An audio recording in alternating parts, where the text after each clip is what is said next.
Hey guys, it's Bunny Pounds, and we are going to be celebrating in this podcast our book club. Do you know we have a book club? We have a book club. Like every month we read books, and we've been doing this for a couple years now. We are down to almost 2 years of books. So you can go back to our website at christiansengaged.org and click the book club tab and actually see a lot of my favorite books. I used to get requests when we'd finish our On-Ramp to Civic Engagement seminar, Bunny, what are the books I should be reading? So that's kind of how this book club came about. But it's great because we get to interview incredible authors that have written books that we all should be reading more and turning off those Netflix and Hulu accounts a little bit more, right? And educating us on the things that are important. So I've got great announcements for our fourth quarter book club. So October, we are studying A New Vineyard, the tale of unlikely heroes destined to restore Israel. And my friend Audrey Lero is here with us today. And we're going to be reading this book in October. So go ahead and grab it on Amazon or wherever you get your books. We're going to be doing Corey Russell and Billy Humphrey's new book called Reclaiming Revival in November. And then December is my now dear friend, Eric Metaxas, who will be at our Wake Up Conference September 23rd and 24th. He just spoke at our Wake Up Conference, and we're excited to feature his new book, Letters to the American Church. So check that out. Audrey, I'm so excited you're here with me today. Hey, Bunny, thanks. Thanks for having me. Such an honor to be with you. Okay, so Audrey is now become a good friend. She's an area leader with Christians Engaged, and we met at the beginning of Christians Engaged.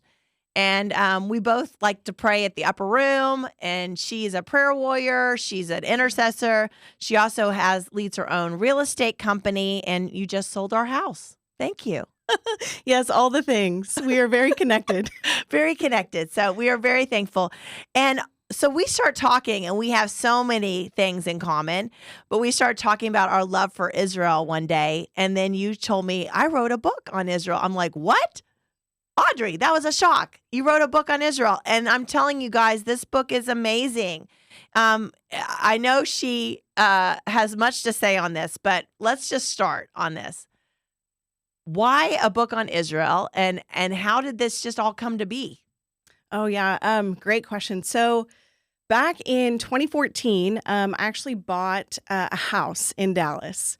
And this was before I had my real estate license. And so my realtor at the time, he was an amazing prayer warrior himself and lover of Israel. But we had so many issues getting into this house. Okay, so we had, builder issues. It was new construction, lender issues. Could not get this house closed. So finally one day he called and he goes, Audrey, he said, you're going to close on this house today because God's gifting you this house on Rosh Hashanah. And I said, you were like, what's Rosh Hashanah? That's cool. I said, that's cool. What in the world is Rosh Hashanah? So, which I think is appropriate for today's conversation as we approach Rosh Hashanah, coming up this year in the next week or two. But that led me on this journey with the Lord. And so, I sat in my new house and Googled, what is Rosh Hashanah? So after that, the Lord just started unpacking all of this love and passion for Israel and for the Jewish people.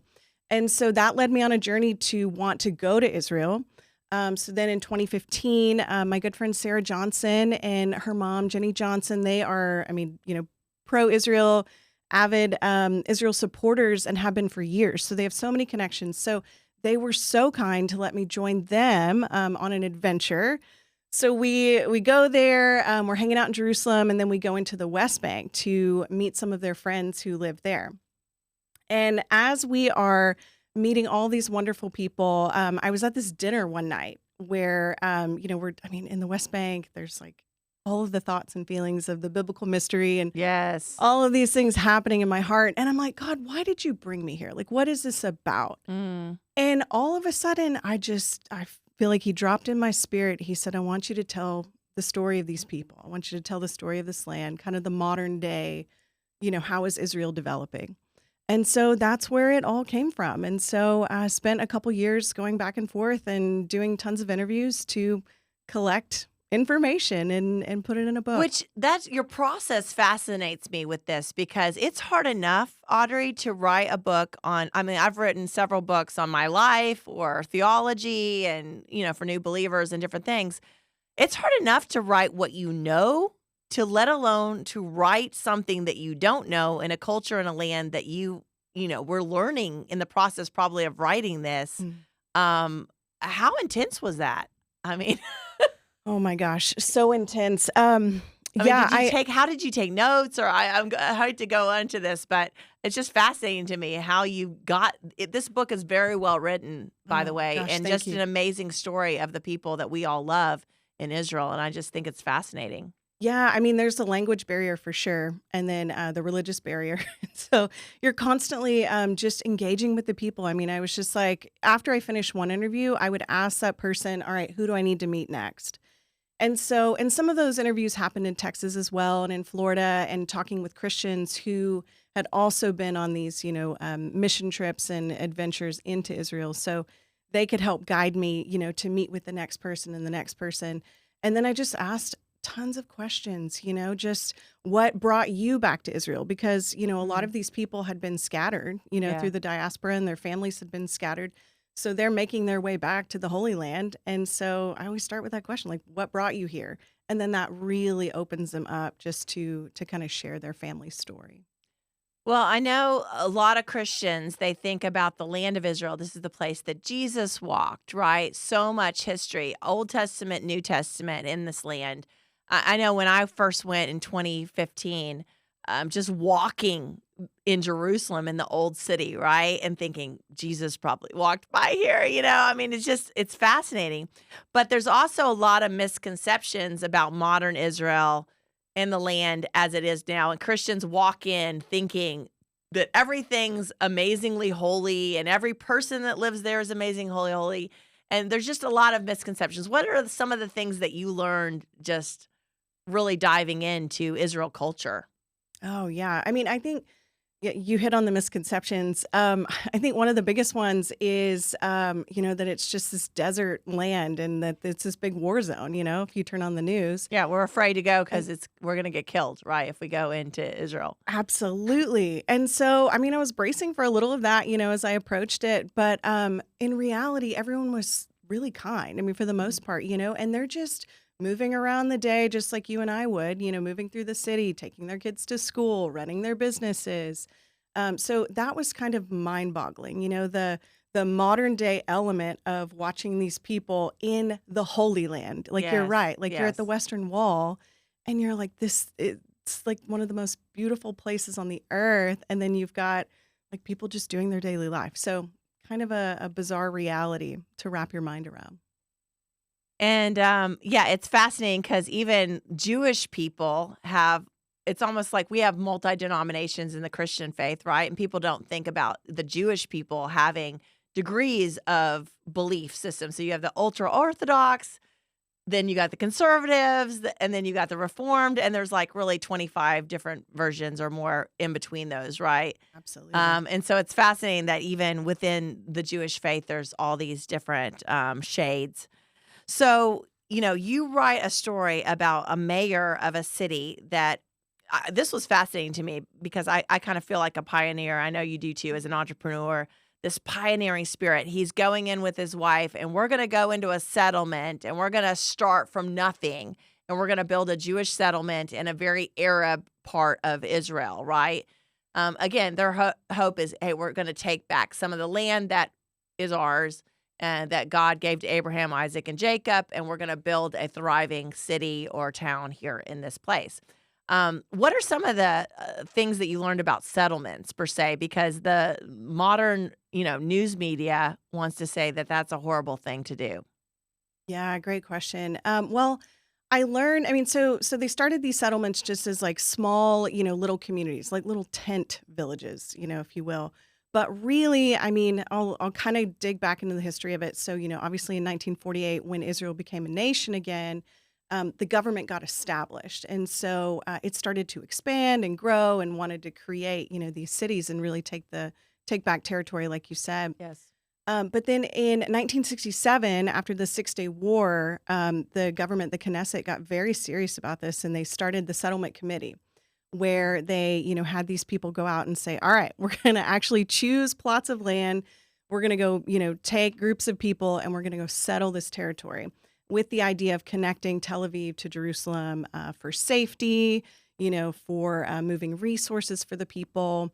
And so they were actually investing in these settlement communities and saying, you help us and we're going to help you build the infrastructure and all that stuff. Absolutely. Yeah. And so some of it was government sponsored. And then I know we talk a lot about taking the territory and taking the land, but a lot of the stories that I heard told me it wasn't actually that aggressive. So oftentimes the Jews would actually befriend the Arabs, and they're just their neighbor in the neighboring city. And so they might need to buy the land, or ask for the rights to the land. And so some of it was aggressive, but a lot of it wasn't. Well, I love how you brought that up too. Here's this Jewish community, and this mayor is really befriending the Arabs in the town and building bridges however he can for the betterment of all of the community, right? It just wasn't about the Jewish people. It's about, let's build a great community here that all of our families can thrive in.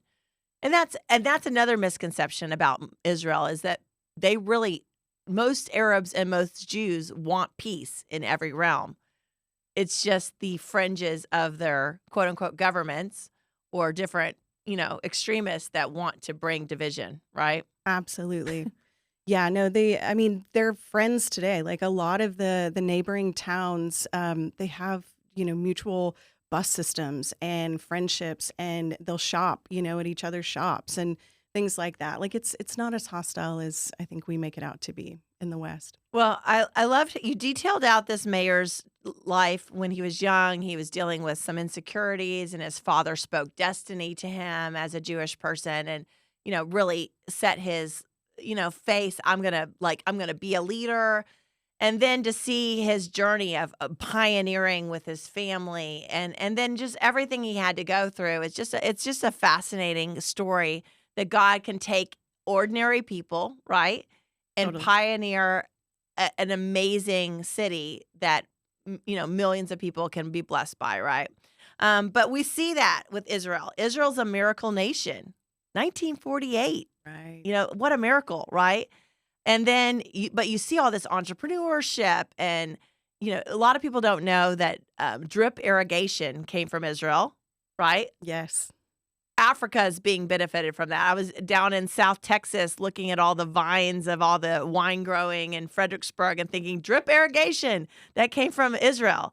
So their entrepreneur spirit to create such a fruitful place out of desert, right, has really changed the fabric of the world. So we saw here that you had a Jewish mayor, and then you have a Gentile pastor, or key leader in the Christian church in America, that they get this unlikely friendship. That's why it's called Unlikely Heroes. And they start working together for the betterment of that community. Tell us a little bit about that. How have you seen Gentiles actually bless Israel or the people of Israel in specific ways? Oh, yeah. Well, as I think about that, I think about Genesis 12. And in Genesis 12, 2 and 3, it says, God said, I will make of you a great nation, speaking to Abraham, and I will bless you and make your name great so that you will be a blessing. I will bless those who bless you, and him who dishonors you I will curse. And in you all the families of the earth shall be blessed. So when I hear you say that, entrepreneurship and industry and, even medical advancement and inventions and apps and all of these things. PayPal, Waves. came from Israel. Yes. Yeah, it's like, so to me, that is so that you will be a blessing. So they have already, and are continuing to fulfill this promise, in Genesis 12, like the very beginning of the Bible, which is fascinating to me. But I also think, they have kept the Torah. Like you and I wouldn't have the Old Testament, right? Unless they kept it through thousands of years, and how many people had to write it and steward it and get it to the right place. And keeping the Jewish feasts of the Lord, the feasts and festivals, and how much blessing comes upon us because they're actually doing it. Yes. But that relationship, between those two men, I mean, it was absolutely incredible because it encouraged the Christians to send, I mean, what do we do in America? We send money, but it encouraged us to send our Christian dollars to go fund these settlements, in Israel, which, I mean, if we sowed into it, then we get to reap in the inheritance of Right. all of the development of these Jewish people now who were scattered across the world and are coming back to their homeland, which really pleases the Lord. So I believe, I mean, Texas is blessed, Florida is blessed, all of these states that have really come around Israel and partnered and given funds, to partner with God's heart are blessed, fulfilling the scripture. And I also think about, I mean, we don't necessarily have to send money. We can also send like just prayers, right? So like Praying for the peace of Jerusalem. yes, Psalm 122. Yes. It's, I mean, just really basic, just simple prayers in our hearts daily. Like God protect them, God cover them, God, bless them, encourage them, Jesus reveal yourself to them. Just prayers like that. Yes. And what a blessing. I mean, for these Gentile Christians to tangibly put their hands to doing something to bless the Jewish people, right? Of course, our hope is that their eyes are open, right, to the Messiah. But in the meantime, they are seeing people come and make aliyah, right? Meaning they come back to the land from all over. And Jewish people, I hate to say this, guys, but they're still experiencing a lot of persecution around the world, right? Or these boycotts or the, boycott, divestment, sanction movements that want to hinder anything that's Israeli products or Israeli businesses or Jewish businesses. I mean, it's completely of the devil. And we need to make sure that we're blessing Israel however we can. But it's such a powerful thing when Christians join with our Jewish brothers and sisters and see God's purposes in that land, right? Yeah. And one thing, I mean, I'll add to that too, like part of, the agreement with these settlements and the Christians, they would actually do an exchange program with the youth, with the students. So over the summer, they would, exchange their kiddos and the Israel children would come to America and Americans would go to Israel. And so they actually got acclimated in the culture too. So it's not necessarily about just sending money to fund something you're never going to see. It's like they wanted us to be involved in the process of building, hospitals and universities and just all the things that they need to thrive in their land as well. That is so, so good.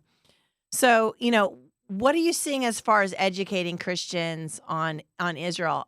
Are you seeing an awakening that people are starting to think about their Jewish roots as believers more? When I say Jewish roots, I'm talking about what the Apostle Paul said, that we're the branches connected to the root of Israel, right? So they were God's original people. And because their eyes were closed, he also then opened the door for the Gentiles. But it was always God's heart for Israel to be a light to the nations of the earth, right? And for those blessings of the Messiah to come through Israel. And that's what happened with Jesus. But we really have a part. The Gentiles have a part. The nations have a part in Israel, and it's a powerful thing. So what are you seeing as far as, what is your heart to be able to communicate through this book that's based on a true story about people, ordinary people's lives, and how they can make an impact in Israel, and how that you want that to communicate to other believers that they can have a part? Such a good question. As I answer that, I want to touch on Romans 11. I was just reading that last night, and I'm so undone by. I'm just going to read that scripture you mentioned. Yeah, it says if some of the branches were broken off, and you, although a wild olive shoot, God calls us a wild olive shoot, were grafted in among the others, and now share in the nourishing root of the olive tree. Do not be arrogant toward the branches. If you are, remember it's not you who support the root, but the root that supports you. And so as I remember that, I'm like, yeah, absolutely. Like I need to celebrate Israel and we need to have an awakening especially in the Bible Belt.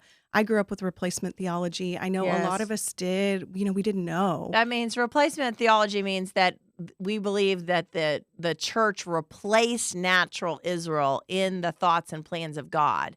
So when the Jewish people, quote unquote, crucified Jesus, right? Yeah.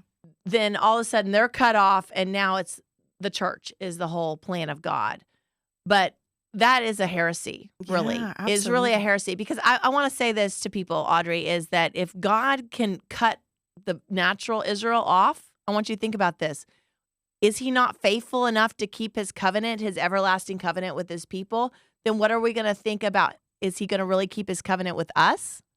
Good. He is not a God who changes his mind. He has a purpose. And I want to encourage everybody, like you just said, to read Romans 9, 10, and 11, because you will hear the Apostle Paul lay out the call of God for Israel and how they are going to have their eyes open to their So good. Messiah. I cannot wait. Yeah, absolutely. I mean, yes. And as I think about it, it's like when we only understand Christianity for itself, like ignoring Israel, I mean, it's like only knowing one side of your family. It's only like knowing your mom's side of the family and only doing Christmas with that side and only knowing your roots from that side. But there's this whole other side on your dad's side that you are Good missing point. out on. Yeah. Right. And so you need this cohesive picture to truly understand even who you are in the Lord. Yeah. Well, yeah, the Christians that only read the New Testament and don't ever read the Old Testament, I mean, how do you have any context for what you're reading?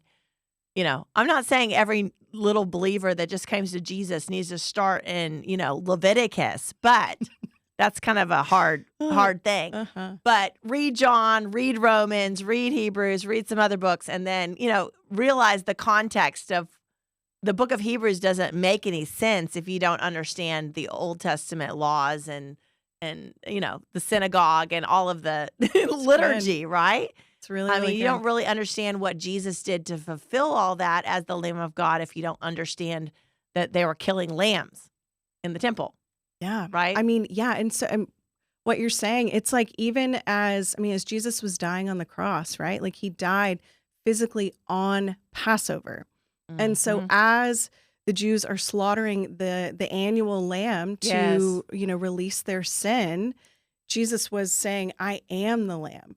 And so if you were a Jew on that day, on Passover that year, you could have either been at the temple watching the little baby lamb being slaughtered, or you could be at Golgotha watching Jesus give his life. Yep.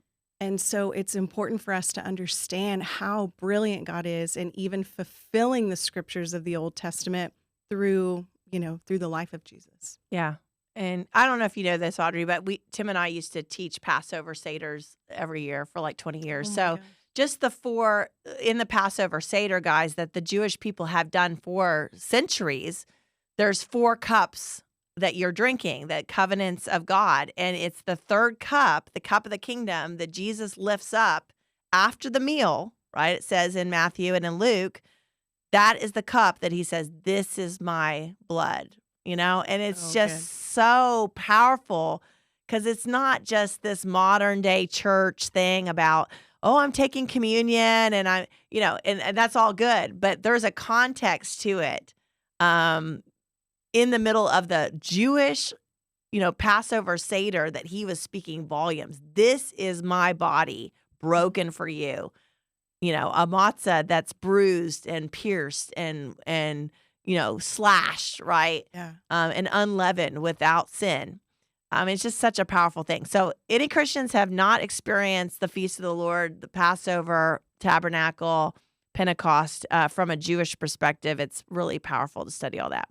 Anyway, I digress. I love this topic, Audrey. I love Israel. I love the people of God, and I know he has a great purpose for them. So encourage people. Why should they buy your book and get it?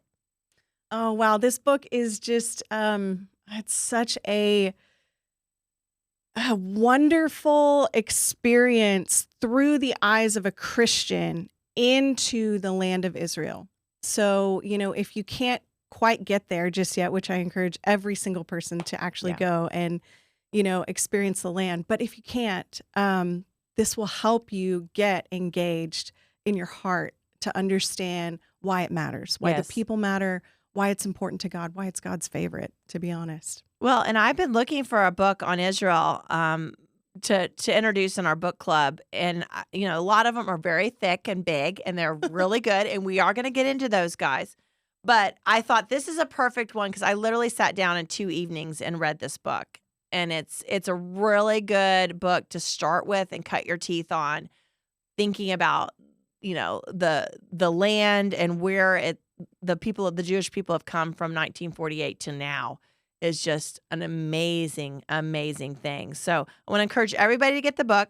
In future years, guys, we're going to be doing a lot more on the Israel subject. We're going to create a curriculum on Israel, and we're actually going to take a trip to D.C. at some point and go to the Holocaust Museum and take people to do pro-Israel activism and different things because we believe it's important for Christians to get involved in this space.